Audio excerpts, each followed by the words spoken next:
and gentlemen, and welcome back to another edition of Wrestling Results here on this channel. Tonight's AEW Dynamite was held live from the UWM Panther Arena in Milwaukee, Wisconsin. It's Wednesday night, and you know what that means. Jim Ross, Tony Schiavone, and Excalibur were the broadcast team for tonight's event.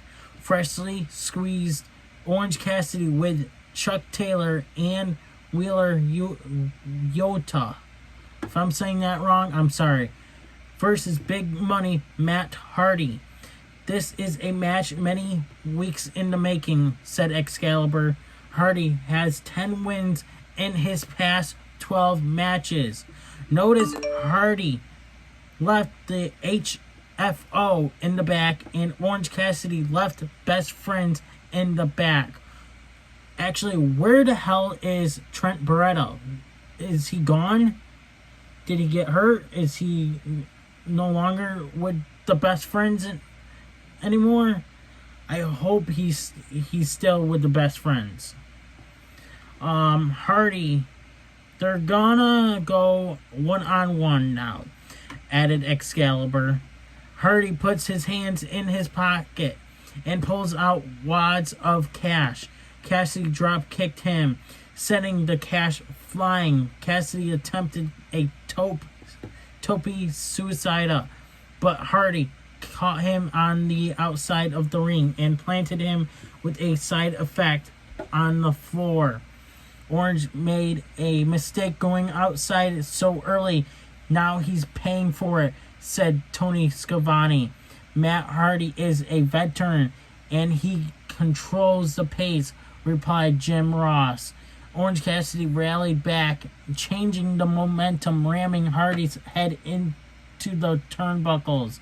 Cassidy turns for the beach break, but Hardy countered with a splash mountain for a near fall. Orange Cassidy took another chance and finally hit the Torpilla Suicida, and then a swinging DDT for a 2 count.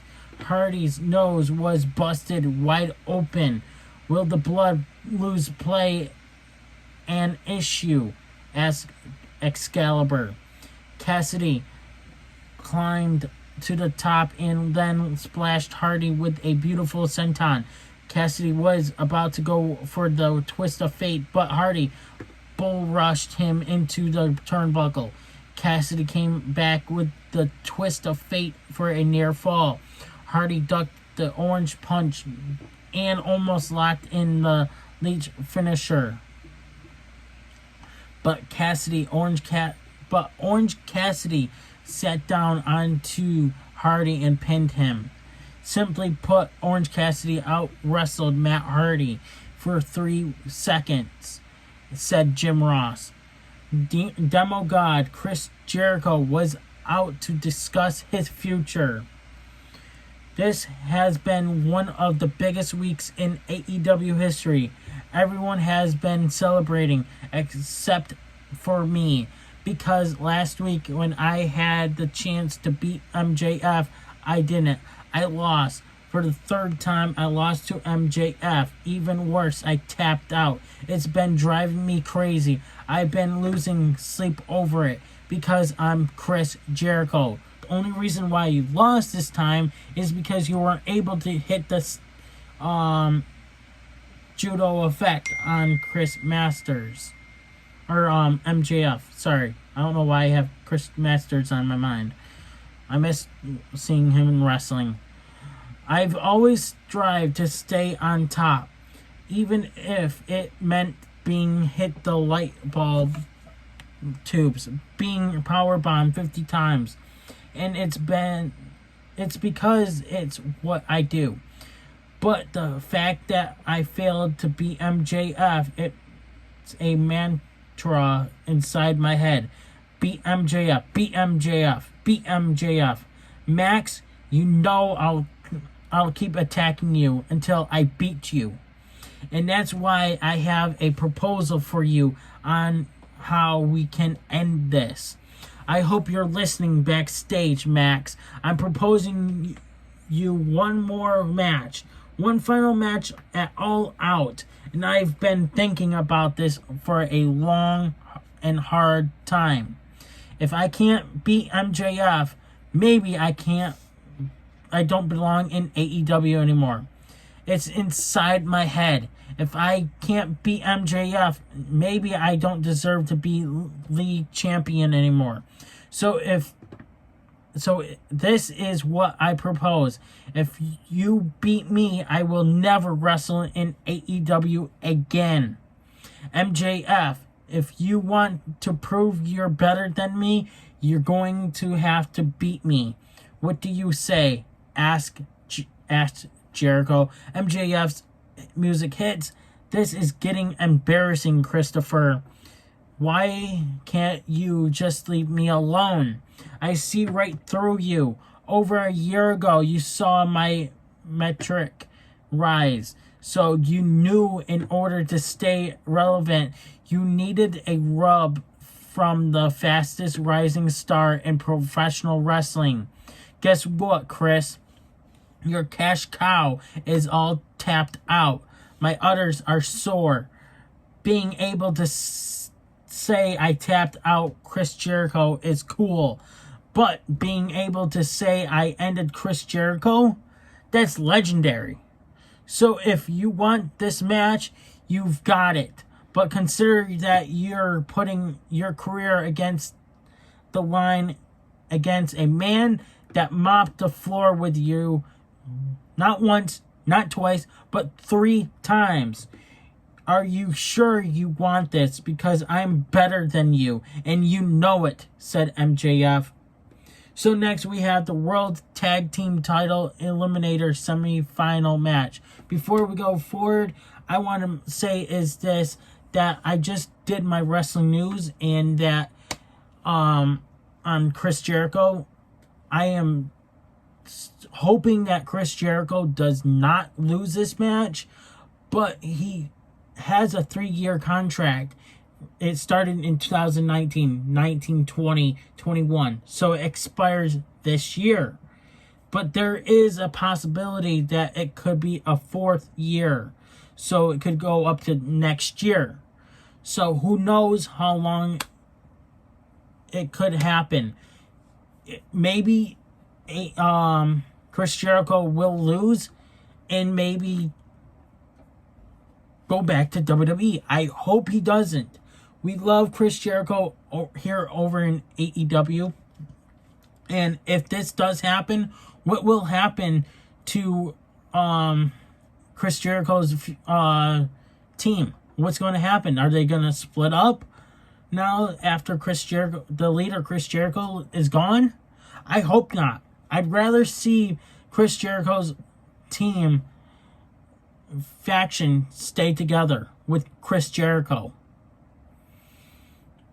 World Tag Team Title Eliminator Semi-Final Match. Varsity Blondes, Brian Pillman Jr. and Griff Garrison with Julia Hart. Julia Hart is a cute girl. I can tell you that right now. The Lucha Bros, Penta El Zero Mita and Ray Phoenix with Alex Abertanis.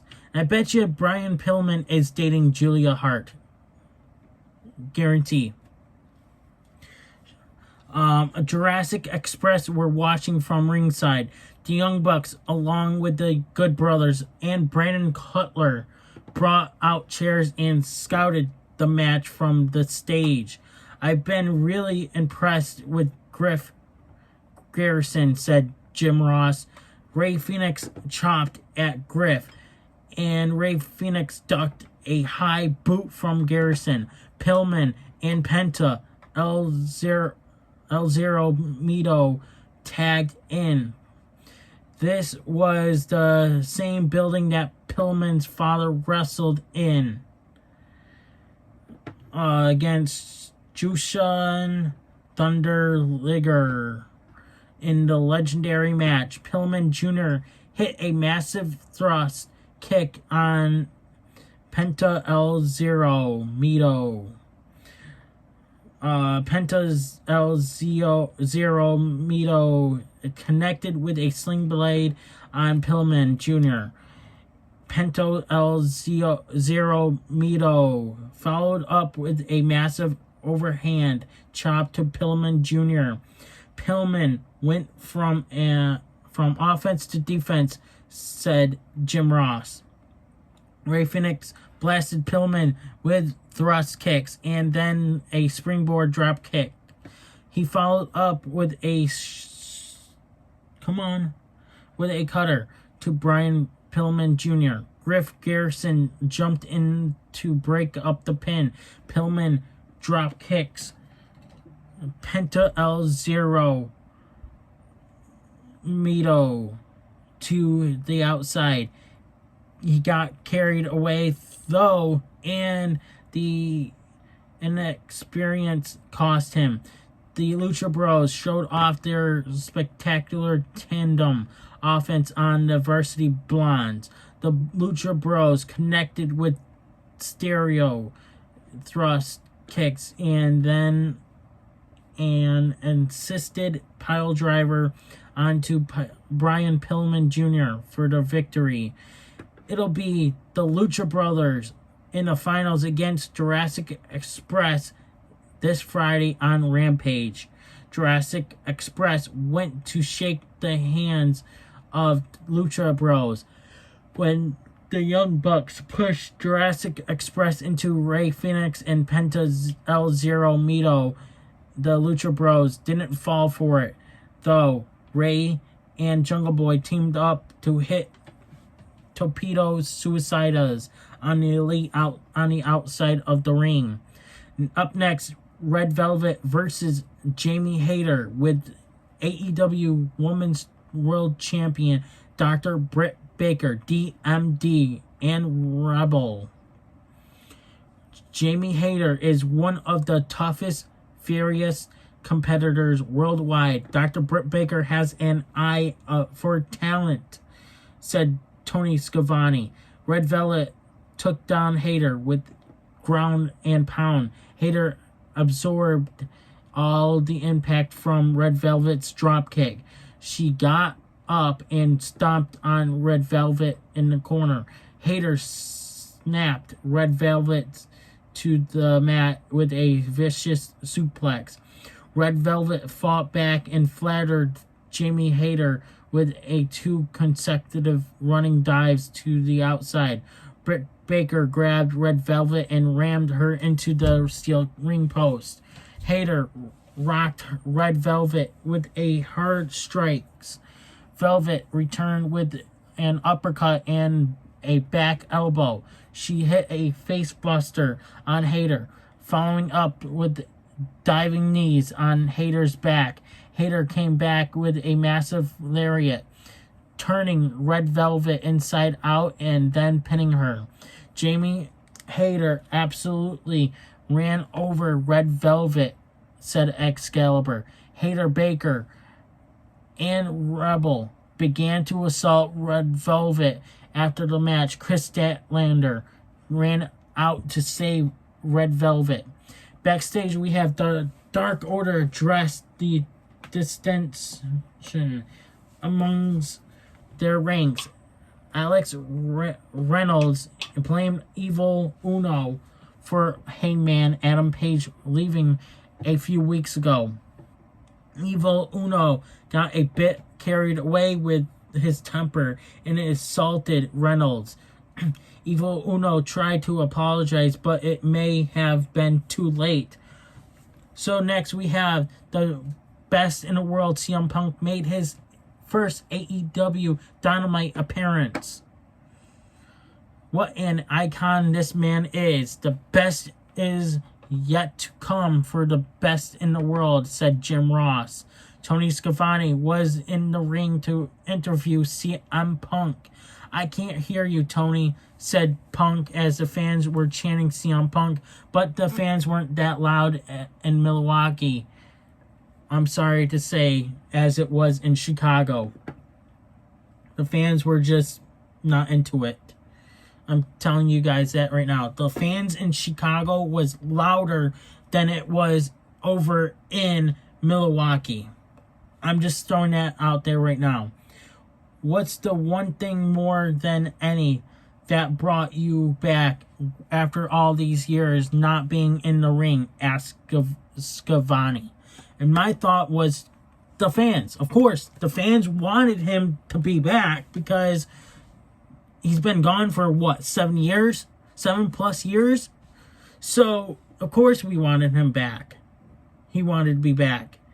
It's not just because of fans. He wanted to wrestle new talent outside of WWE. WWE's no wrestling promotion that will allow you to wrestle in different wrestling promotions. Like New Japan Pro Wrestling, Impact, AAA, AAA. It's Penta El Zero Mito. It's Ray Phoenix. It's Brian Pillman Jr. It's Jungle Boy. It's all of those young guys. But before those names, Darby Allin, you're reckless to a point of destruction.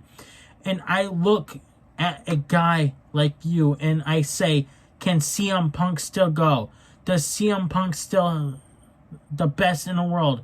And if the answer is yes, it starts with Darby Allin. Darby Allin's not the biggest. He's not the strongest. But damn it, he's got heart. It's a lot less about proving the haters wrong. And it's more about proving myself right. And if I'm going to answer those questions to myself, September 5th, all out, it's me and you. I love these moments, how it feels to be a pro wrestling fan, ladies and gentlemen, asked Jim Ross. So I want to go back to the Jurassic Express and the Lucha Brothers and blah, blah, blah match here. Yes, I know we went past it, but guys, I want to just throw out that I feel like Jurassic Express will win on Friday, and will go on to face the Young Bucks for the World Championships, and Jurassic Express will win the tag titles. Mark my words. Against the Young Bucks.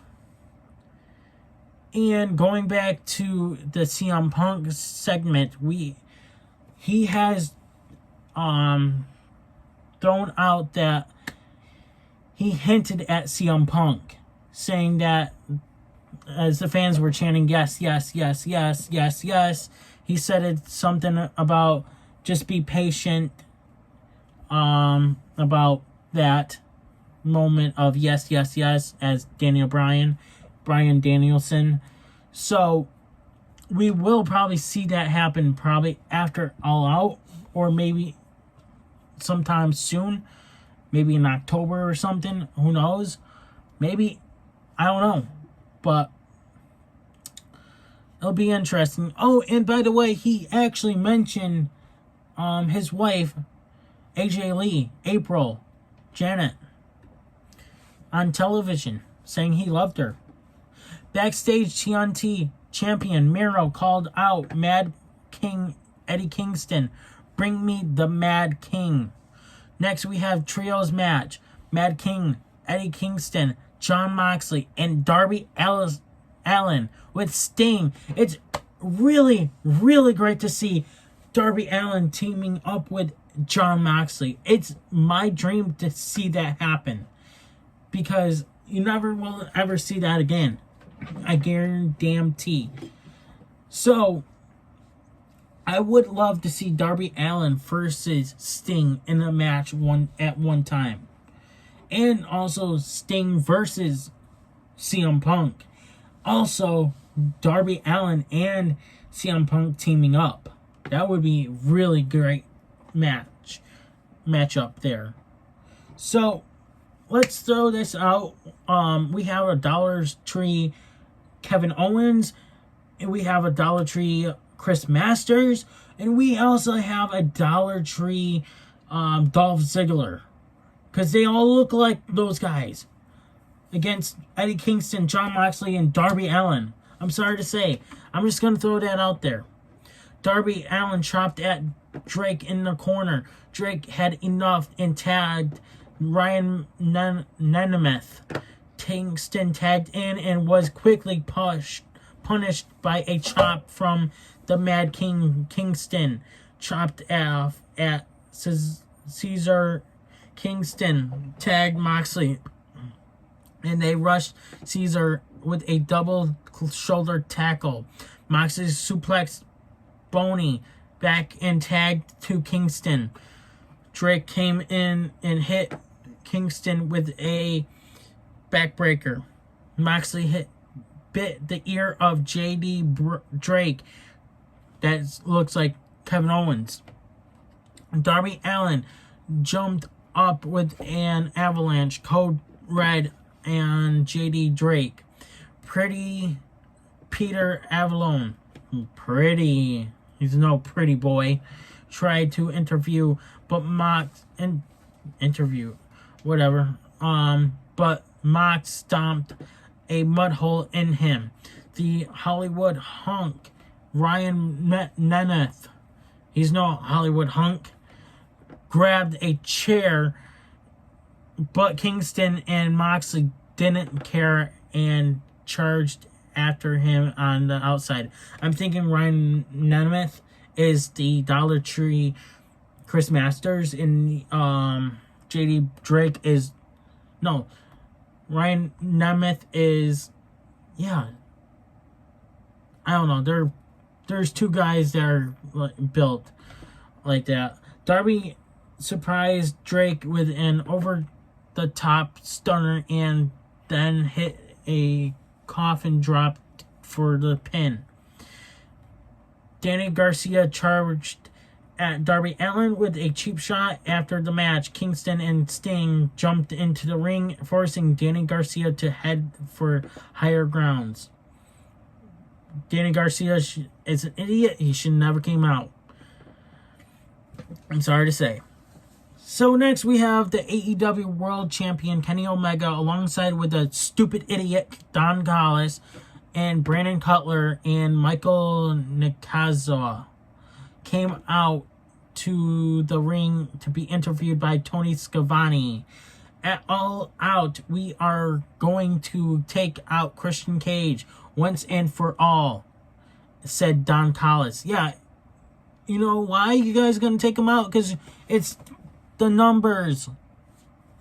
But it wasn't the numbers when he faced you. Yes, I know. But the thing is, these idiots will get involved no matter what. Do they want to keep their champion, Kenny Omega, as the champion? Christian Cage's music hit, and he walked out onto the ramp. In case anyone was confused by what I've been saying the past few weeks, Don Callis is a carny piece of shit, said Christian Cage. I'm not sure what weirder, the fact that you manipulated a 10-year-old Kenny Omega, or the fact that Kenny Omega still allows it, said Christian Cage. You want to talk about family, Christian Cage? This is making me very upset. You're going to find out at All Out what I've known for 25 years. You've been second your best your entire career, said Don Callis. Brandon Cutler cold sprayed Christian Cage, and then Kenny Omega, Callis, and Nakazawa began to pummel Christian Cage. The Elite Hunter, Frankie Kazarian, sprinted to the ring and ran off the Elite. Jon Moxley was backstage. Only one guy has the balls to step through the doors. Kojima, damn, I am insulted. This crazy ass old man wants to go toe to toe with me. Satoshi Kajami, looks like you've got a death wish for All Out in Chicago. It'll be the public execution of Satoshi Kajami. Gun Club, Austin, Billy, and Cutland versus The Factory. Aaron Solo, Nick Cormato, and QT Marshall. Paul White joined the commentary team during this match. Nick cleaned house on the Gun Club. He charged at Austin, but Austin dodged it and tagged in to older brother Colton. Colton connected with splashes on QT and Solo. Camardo blasted Colton with a clothesline. QT had the Colt 45 scouted. QT used a flatliner on Colton. QT started jaw jacking with Paul White, and it cost him the match when QT was rolled up and pinned. Dan Lambert was backstage with All Ego, Ethan Page, and Scorpio Sky. You fans don't want to see tough guys, because soft and weak won't want to see soft and weak. You don't have to own the toughest team in the world to know your generation needs work. You need real men like Ethan Page and Scorpion Sky, said Lambert. Main event time. Malachi Black versus Brock Anderson with the enforcer, Arn Anderson. This will be Brock Anderson's toughest challenge of his young career and perhaps of his life, said Excalibur. This Black is an evil, dangerous human being, said Jim Ross. Brock Anderson used a double leg, not wasting any time, and take down Malachi Black. Black caught Brock Anderson with a knee strike right under the jaw.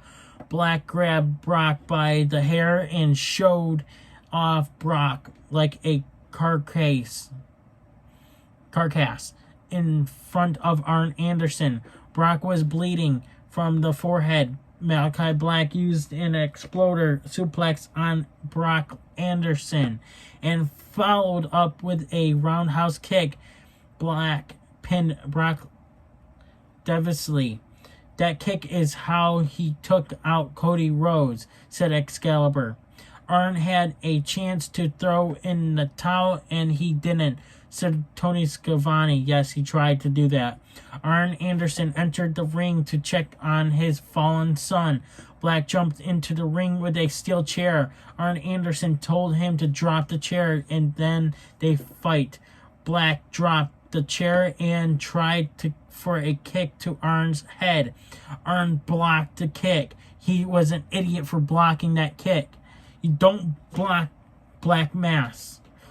Black followed up with a low blow to Arn Anderson after he blocked the Black Mass. He low-poed Arn Anderson with a roundhouse kick. The Black Mass kick to the head.